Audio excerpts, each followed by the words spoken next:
Hello and welcome to BYJU'S IAS. Let's take up the daily quiz for today. The first question. Which of the following statements are correct? COVAX is a global initiative aimed at equitable access to COVID-19 vaccines led by UNICEF, GAVI, WHO and the others. GAVI is a public-private global health partnership with the goal of increasing access to immunization in poor countries. GISAID is a global science initiative established in 2008 that provides open access to genomic data of influenza viruses and the coronavirus responsible for the COVID-19 pandemic. All the three statements are correct. Option D is the right answer. This question has been asked because COVAX, GAVI and GISAID have all found a mention in two articles of today's The Hindu newspaper. According to this article, India's Ministry of Health and Family Welfare has announced the discovery of a double mutant virus, which represents a new variant of the SARS coronavirus 2. Reportedly, this new variant could be linked to the sudden spike in cases that India has been witnessing over the last few days. And the genome sequence of this new variant has been developed by the Indian SARS coronavirus 2 Consortium on Genomics, which is an Indian initiative to collate all the genomic data related to the SARS coronavirus 2 and all its variants.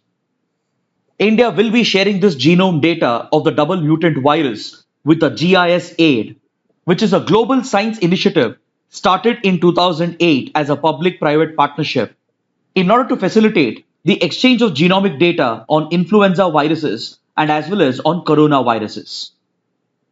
Under the GISAID initiative, the WHO, governments and private and public research institutions have come together to create a global platform that provides for the sharing of genomic data on these viruses. Then GAVI, the Vaccine Alliance, is a global initiative created between public and private institutions in order to facilitate equitable access to immunization in countries around the world, especially in poor underdeveloped countries. The GAVI Vaccine Alliance, along with WHO, has backed COVAX, which is a global vaccine initiative for COVID-19, to enable equitable access to COVID-19 vaccines with the partnership of WHO, UNICEF, and other public and private institutions of the world. Now let's look at the second question. Which of the following statements are incorrect? The 14th Finance Commission radically enhanced the share of the states in the central divisible pool of taxes from 32% to 42%. The 15th Finance Commission has recommended the vertical devolution to be 41% for the 2021-26 period. The adjustment to 1% is to provide for the newly formed union territories of Jammu and Kashmir and Ladakh from the resources of the centre. All the three given statements are correct and hence option D would be the right answer because the question is asking you to identify the incorrect statements. See, one of the primary tasks of the Finance Commission that is constituted under Article 280 of the Indian Constitution is to provide for the vertical devolution of resources from the central pool of divisible taxes. As per the recommendations of the 13th Finance Commission, this devolution stood at 32%, but this was radically enhanced to 42% by the previous 14th Finance Commission. The same percentage of vertical devolution has been retained by the 15th Finance Commission as well, but however, it has made an adjustment of 1% in order to take into account the creation of two new union territories. This question has been asked because the recommendation of the 14th Finance Commission finds a mention in this article which covers the reply given by the Finance Minister to the Rajya Sabha on a question related to the GST.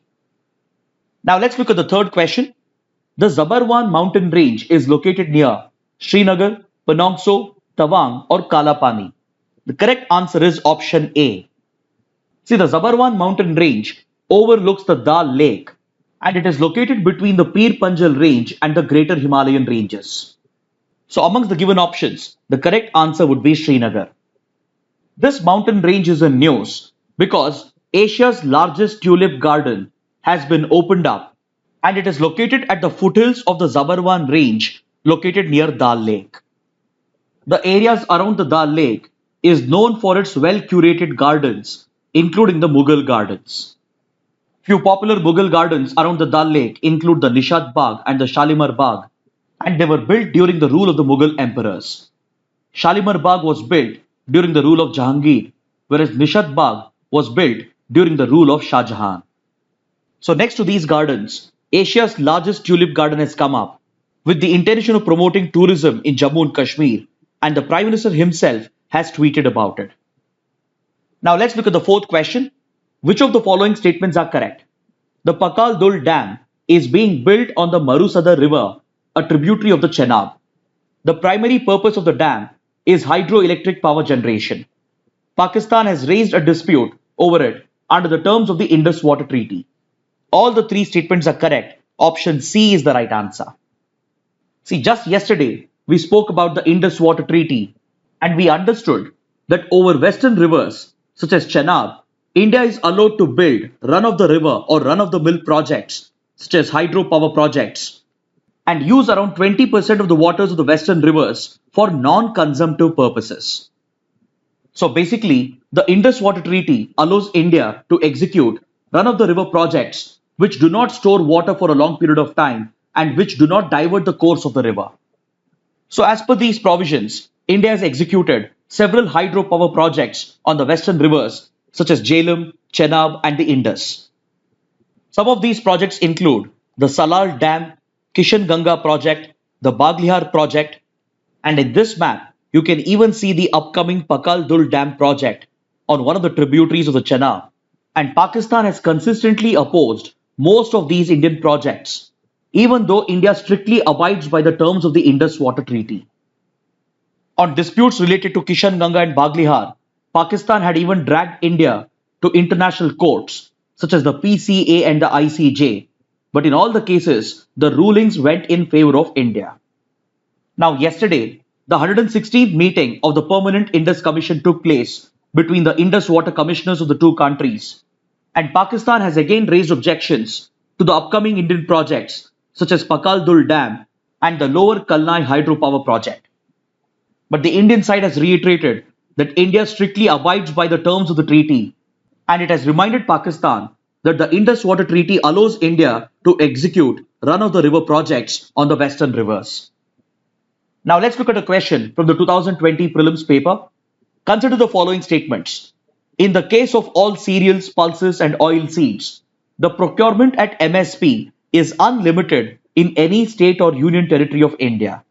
In the case of cereals and pulses, MSP is fixed in any state or union territory at a level to which the market price will never rise.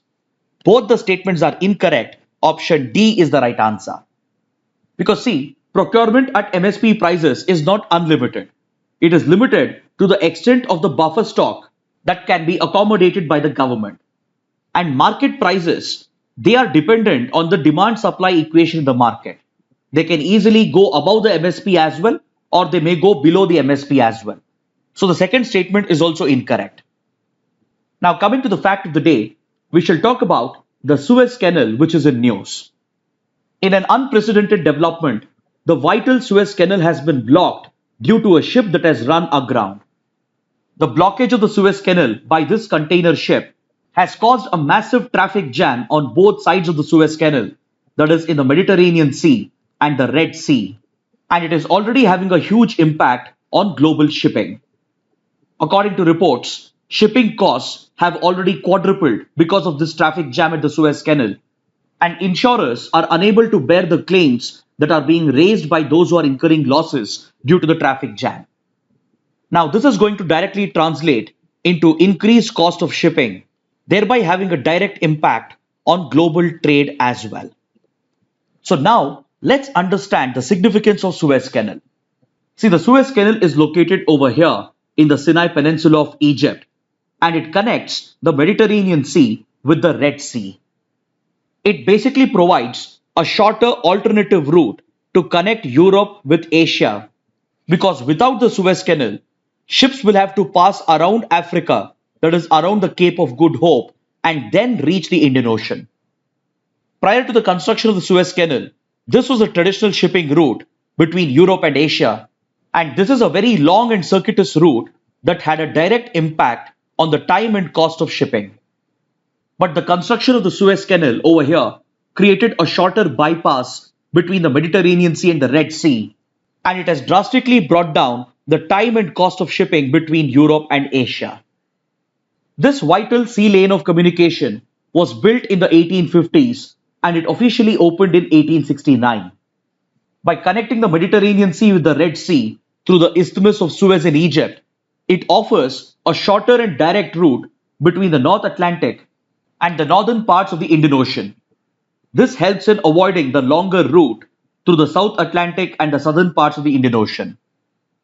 This is clearly one of the world's busiest shipping route, and it is said to carry around 12% of the global trade by volume. So this clearly explains the significance of the Suez Canal to the global economy. And ever since it was nationalized by Egypt, it has been bringing in a lot of revenue to the government of Egypt. It was in 1956 that the then leader of Egypt, Gamal Abdel Nasser, decided to nationalize Suez Canal in order to exert Egypt's sovereignty over Suez Canal, which until then was being operated by British and French companies. By dominating the Suez Canal, Britain and France were dominating global trade and global shipping, and Gamal Abdel Nasser saw the Suez Canal as a national asset of Egypt, which was being exploited by colonial interests. So in 1956, he decided to nationalize Suez Canal, thereby triggering the Suez Crisis. Following the decision of Egypt to nationalize the Suez Canal, Britain and France threatened Egypt with war, and they even tied up with Israel to occupy the Sinai Desert or the Sinai Peninsula of Egypt. Following this escalation in military crisis around the Suez Canal, finally the United States intervened, put pressure on Britain and France, and worked out a solution for resolving the Suez Crisis. Following the end of the Suez Crisis, Egypt's sovereignty over the Suez Canal was recognized, and since then, it has become a critical national asset for Egypt. So with this, let's conclude our discussion for today. Thanks for watching.